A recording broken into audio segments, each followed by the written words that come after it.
Hello everyone, and welcome back to Truly Bedrock Season 2. This is Episode 12, and we are once again starting off at the Creation Station. I said in the last couple of episodes that we are going to start over here, putting ideas in that you guys have come up with for either episodes or streams, and as they trickle in, we will put them in here, and of course I will be reminding you at the beginning of each of these episodes for the next couple of episodes. Now, a couple days after the last episode released, we had, or actually it would have been episode 10, we had one more comment on that video from T4 each, I don't know. I'm so sorry about mispronouncing your name, but anyway, he suggested Tisbet and Trap. So we're going to throw that in here, and then in the last episode, episode 11, we had a couple more comments. One of those was from Victim, the basalt crab and a beach. There's a thing on the server with crabs, and I've actually found one when I was searching for some ink sacs for today's episode. Didn't record anything, but we did find it nonetheless. So that's what he's talking about there, is making a little beach in the lava lake. And I have like a perfect spot for it too, with the little waterfall and everything. That's a really good idea. We're going to throw that in the stream because that could be a cool stream project. And then the last suggestion we have, again from Firemaster, who has pumped out 3 of these ideas, is a wool farm. Again, we'll have to get some base foundational work set up for this, but we're hoping to do that in a stream coming up fairly soon. Really quickly before we get started in this clip, I wanted to take a second to say I do apologize for the watermark that is sitting right above our heads here. As OBS strikes again and we recorded the last clip, we came over here to record the next clip, and I tried recording it about 8 different times and no luck. So we're going to try new software, and we're going to try it out before we buy it, so bear with me please. But anyway, at the end of the last episode, we discussed adding a couple of upgrades to our Piglin bartering system. And one of those upgrades was a non-stackable item sorter, which will be pretty easy to sauce out, I hope. But the other one was dealing with these potions. And we want to take these guys from the 3 minutes that we get them from the Piglins and brew them into 8-minute potions. Now, I did take to YouTube, and I could not find a single system that worked for what I wanted to do with these potions. So we dove into our little brain bag and came up with something. Yep, this brain that's mildly on fire. And we created the system. Now, just a forewarning for you guys that we are going into a little bit of redstone explanation segment. So bear with me, guys. I'm super proud of this system, and I do apologize for the boringness that is redstone. But here is the system, all built up. It's rather compact, I think. It's a few blocks wide and only a few blocks deep, but this will work out. We have plenty of room. So we have a brewing stand here. This will be a secondary brewing stand in the line. This will be our input line from the potion separating system. And we have a hopper here with some redstone being locked out by this torch here. And we have a hopper being locked here so that the potions in here will not get taken out until they're brewed. As you can see, nothing happens with 2 potions in this system. And the biggest challenge that we had was making sure that once we got 3 potions in here, that the brewing would start, and not until we have 3. So we're achieving this with a little bit of comparator trickery here. We have this comparator on subtraction, and we have this comparator going into it that is reading a signal off of this hopper with 3 potions in it. So the key to this whole system is actually the blaze powder inside this brewing stand. As long as we have 1 piece, this system will work. And that is because non-stackable items give a signal strength of 3, so we have 3, 6, 9. And this will give a signal strength of at least 1 with 1 item in here.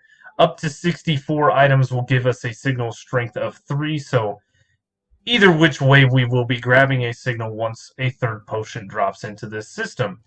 Now what happens when the 3rd potion goes into here? It sends a signal strength or a redstone signal all the way to this block here, and from here we push it 3 different ways, doing 3 different things. The first one is this little circuit here. This is a dropper with an item in it. It will push the item up. It will be immediately sucked back down. And this is what they call a monostable circuit. Basically, we will have a fully powered signal coming across here, and we're turning this into a pulse off this comparator and this piece of dust here.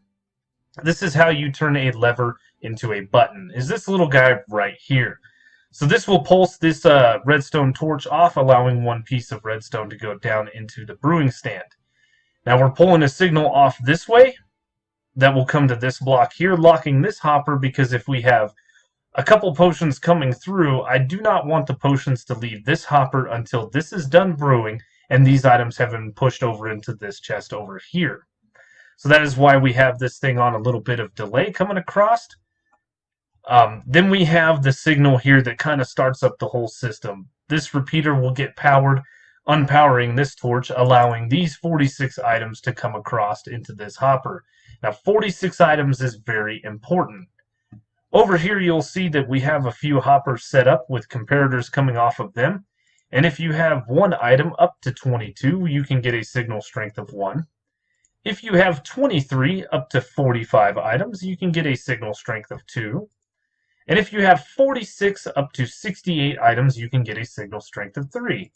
And then after 69 items, you get a signal strength of 4, and you can keep adding more and more, but this is all I really needed to do for this system. So 46 items into this hopper will give us a signal strength of 3. And then we had to delay our signal just a little bit and time this hopper being unpowered to allow the items through by these 5 repeaters here. We really need like 52 items in here, but this comparator won't give a signal strength any higher than 3 until we get to 69 items, and the less items we have in this, the better. So enough yammering around, let's put this system to the test, and we'll throw 2 potions in. You can see some things are happening. This is all brewing up, and if you pay attention to the repeater that is under this square here and this repeater, you'll see that this one to my left is powered up, and this one is depowered while this system is brewing. And one little piece of redstone dust was dispensed as per design. Now you'll see this repeater is powered up, all the items go out, eventually we lose the signal here, and the next potion comes in ready for the next batch. And that basically allows all of our potions to be fully brewed up to the 8-minute variant, and we don't have to do anything except keep redstone and blaze powder in the system. Now if we wanted to, we could easily take a hopper and we could put it off to the side here. We could put a chest up above it if I hit all the right buttons, and we can put a chest here as well, and we could have a bunch of redstone and a bunch of blaze powder in here. But to be honest with you, a single double chest right here will only require 18 pieces of redstone dust to brew all of these potions, because you brew them in batches of 3. So you have 1, 2, 3 times 6 rows. That's how we came up with 18. The same thing with the blaze powder. We wouldn't really need a chest. We can keep this thing pretty well stocked, because we will only be running it when we're running the Piglin farm. Now there are 2 potential inherent problems that come with this whole system. The first being, you guys saw how perfectly timed this was. We play on a server, not single player. So we may have to add a few more repeaters just to make this a little more friendly for the server, with people logging in and out and farms being run and stuff like that. That's easy enough. The next inherent problem that we may have has to do with this timer right here. 46 items, the reason I wanted to keep it at such a small amount of items is because I need all of the items to come back to this hopper before our next batch is brewed. Otherwise, this will start counting backwards, and we won't have the time to brew these potions. Now, if this becomes a huge problem on Truly Bedrock, then we will simply just slow down our Piglin farm. It's rather easy. But this is the system, and it is time to get it installed over on the Truly Bedrock server.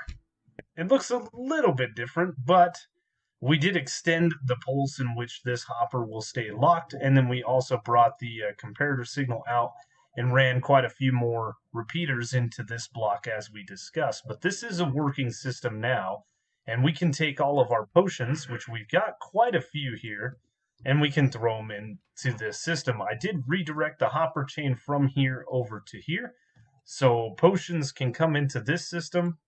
1, 2, make sure those are 3 minutes. I don't think we can actually push, no, we can't push the 8-minute into here.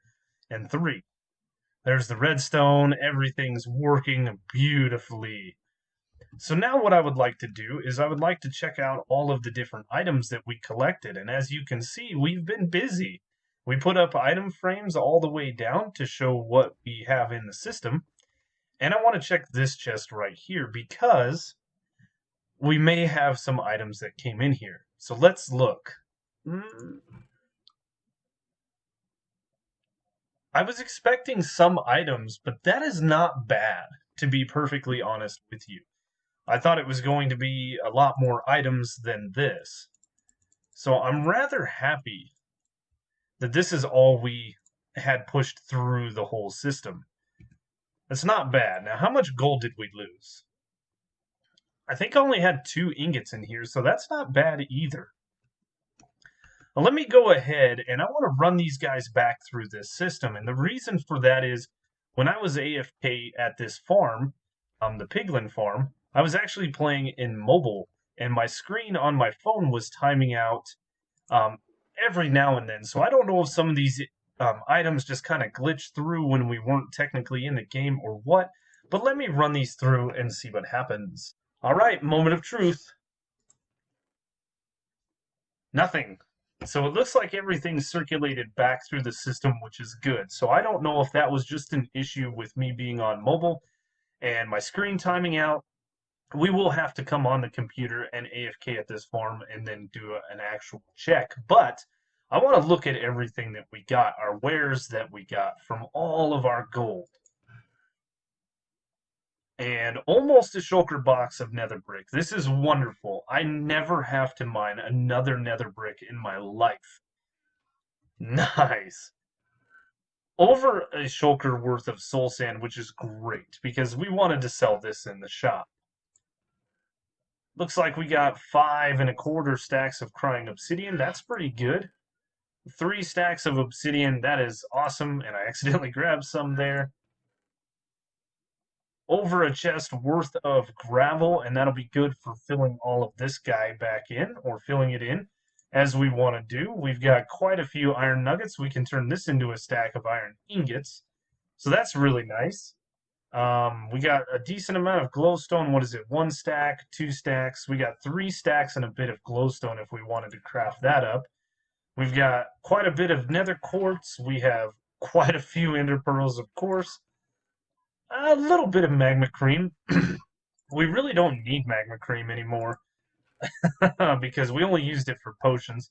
Quite a bit of string, a decent amount of leather, and of course, quite a few fire charges. I wonder what we can use these for. And no gold actually leaked into the system, which is really good.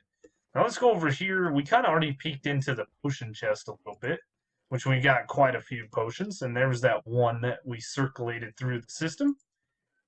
And, well, we did get a netherite hoe. That's cool. That doesn't seem like a lot of items. Did we get anything else in any of these other chests?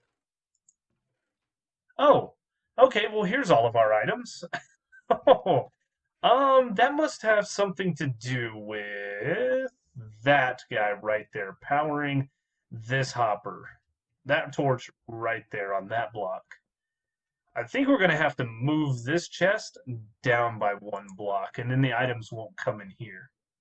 Or we can just let it fill up and then it can do whatever. Well, we've got some Soul Speed books. We've got some Soul Speed 3. These iron boots I don't really care about.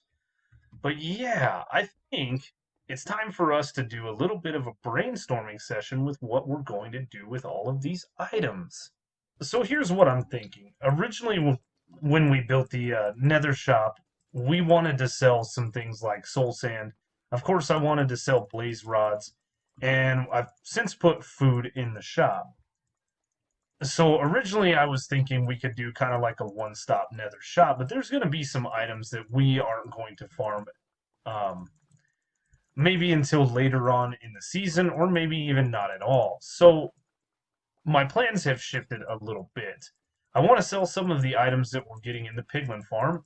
There are quite a few Piglin farms on the server, and I know other people are doing it, and I know Silent's getting like a ridiculous amount of items that he can't even keep up with it as far as his sorting system. But then again, there's some people that are still probably pretty scared of the Nether and definitely don't want to come in here and mess around with the stuff. So I think we should sell some of it. Now, along with the soul sand, we can sell red nether brick, which is what I'm doing here, and we are mining up our little field of nether wart to get us plenty. Now that we're done giving this all to, oh my goodness, our inventory is full. To the Nether Hub project, we can keep some of it for ourselves. And some of the other things that I think we are going to sell is going to be more geared towards nether survival, such as the fire resist potions. Once they are 8-minute duration, we can sell those. We can sell the food, obviously. We could sell the netherite hose, and I think some soul speed would probably do some people pretty well. But some of the other things that we could sell would be like frying obsidian and stuff. But I think it would be better used if we actually crafted that up into respawn anchors and we sold those as like a respawn kit. Another thing that we could craft up and sell as a kit would be like a lodestone. I don't think this game likes me picking up the nether wart and placing it down at the same time. Lodestones are a little more expensive as they require a netherite ingot, but I actually have a few kind of chilling in various locations. Yeah, this does not like me picking up all this nether wart. There we go. We could sell those with some compasses, though. Compasses? Is it compasses? Compi? I like compi better. We're going with that. Anyway, we could sell some compi with the lodestones, and that could be pretty cool. What else? I have a list here. So nether quartz is always sold really well. We could take, instead of selling obsidian and ender pearls, we could combine those with the blaze farm that we have up there, and we could sell our fellow Truly Bedrock members some ender chests. I know last season I myself bought at least a dozen of them, and it wasn't so much that I kept losing them as they're nice to have just to place, at various shops or various locations that you have throughout the server. It's kind of a pain to go mine the obsidian, get a blaze rod, get an ender pearl, do the crafting all yourself, and we can do it all for them since we are mining all of the items that they will need. What else do we have? I think that's about it. Ender chests, lodestones, respawn anchors, red nether brick, nether quartz, stuff like that. And maybe at some point we will add more items. I really like the idea that Jesse and Zloy have with kind of their multi stores. Now, Zloy's, of course, is kind of like a bulk store where you can go in and just buy whatever you want. And of course, you can sell stuff to them as well, which I think is a pretty cool idea. And Jesse goes for kind of like a thrift store feel, like a grandma's attic. You never know what's in there, you never know what's for sale. And I really love her store. I haven't shown it on camera, but I probably am in that store at least once a week, if not more, just checking out the different sales. I've bought netherite from her, I've bought elytra. I also bought some of the diamond ore that she was selling at some point. Yep. So I think that'd be cool to have a store that's more focused on nether stuff, but in the similar fashion. Here is the new layout to the shop, and things have changed. As you can see, we laid out all of the items that we kind of briefed over in the last clip. Now, this was kind of where everybody headed to, and this is always kind of my first place that I want to head to. So I put the most expensive items kind of on the back wall. The first is this guy right here, the lodestone and a compass, our little wayfinder. That's why I said the weird words. Kit. So you get one lodestone plus a compass. That is 9 diamonds. These lodestones, the only reason they're so expensive is because of the netherite that we have to put into them to craft them. So that's the price there. We will move over to the respawn anchor and a glowstone, and we're going to be selling those for 5 diamonds a piece. I think that's a good price. I think all of the prices in here are fairly decently priced. considering all of the work that we put into getting all of these items. Next, we have the netherite hose. Now, I'm selling those for 7 diamonds, and the reason I put mending on them. So you can come in here and get one of these guys to do all of the sponge mining you need, the leaves, the warp blocks, and it already has mending on it. I didn't want to put the other enchantments because I know how that messes up the thing, but anyway, we put mending on them. That was 3 diamonds. The netherite hoe itself would have been 2 diamonds, so yeah, to save yourself some netherite mining and stuff like that, we do have a few of these for sale. Our next item over here is the red nether bricks. Now, last season I kind of sold these in half stacks, or I think we even sold them in quarter stacks at one point. But this time I'm going to sell them in full stacks for 3 diamonds. This is hard to get. You know, we got to mine nether wart, we got to smelt nether rack. Yeah. So I think that's a good price. Over here we have the ender chests. We are also selling these for 3 diamonds. I said it in the last clip, but I bought a dozen or so of these things last season just to have them. It's nice to come over here, dump some diamonds, and go put it wherever you need it, whether you're building a shop or not. So moving on to this wall, we have our Soul Speed books for 3 diamonds. You get 1 book for 3 diamonds. Pretty good. We have our Soul Sand that was already set up at 1 stack for a diamond, fully ready to go. And now we have our blaze rods moved over here. It's still the same price, 2 stacks for a diamond. Moving over to this wall, we have our fire resistance potion. You get 3 of them for a diamond. That's a common price here on the server, so you get 3 of these 8-minute fire resist potions for 1 diamond. Our pork chops are still over here for 2 stacks for a diamond. You come over and get yourself a little bit of food. As a matter of fact, we need to grab this out of there so there's an even number. 18, yeah, there's 26 slots. This way we don't run into an issue that we ran into with our blaze rods. Now, nether quartz, we're selling this for a stack of diamond. We've got this thing almost full. So if anybody needs some observers or even quartz blocks, this isn't the best way to get quartz blocks, but yeah. That is our shop pretty well set up. And eventually I'd like to have items even on this back wall and maybe move this ender chest over into here. And we may get rid of this chest completely for the different heads. You know what? I might sell the other nether heads. We're collecting a few of those as we go, so we might put them in here for free. I said sell them, but yeah. So now what I was talking about with the pork chops is Silent came over here during a live stream and bought out all of my blaze rods, and there was a diamond inside of here because I checked the shops and refilled them off camera that said there was only 1 stack left, and he gave me the diamond. So I think, just because we're good business people, right, we're going to give him what he bought. So we're over here in Chunktown, and I'm not sure where exactly Silent's base is, but I know he has one here because I saw him in the last episode in this building. At least I assume this is his base. And we popped down a chest here from Zap to Silent, and we are going to put the blaze rods in here because he's owed a stack for what he paid. And now I feel a lot better about myself getting him the blaze rods. So yeah, we've got that all taken care of. We did some redstone. We did some shop bits. I run into a tree so you can see the inside of my brain. You see it's hollow, but that's beside the point. Now what I really need from you guys is to go down to the comments section and let me know what you thought of this video. How was the audio quality? How was the video quality? Just let me know overall. Please excuse the watermark once again. We're trying something new. This program's working pretty well. It's pretty bare minimal, but it doesn't put our old computer under a lot of stress like OBS did.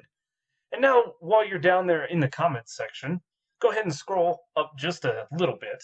Check out the description of this video, and look for all the different ways to follow me. Join the Discord, join the Truly Bedrock Discord, and scroll all the way down to see all of the links to all of the Truly Bedrock members' YouTube channels. A lot of great content over there. I watch most of them myself, so go check them out. Anyway, that is going to do it for me today, guys. That's all the time I have, and I hope you enjoyed this video thoroughly. Please leave a like if you did, and as always, I will see you on the next one.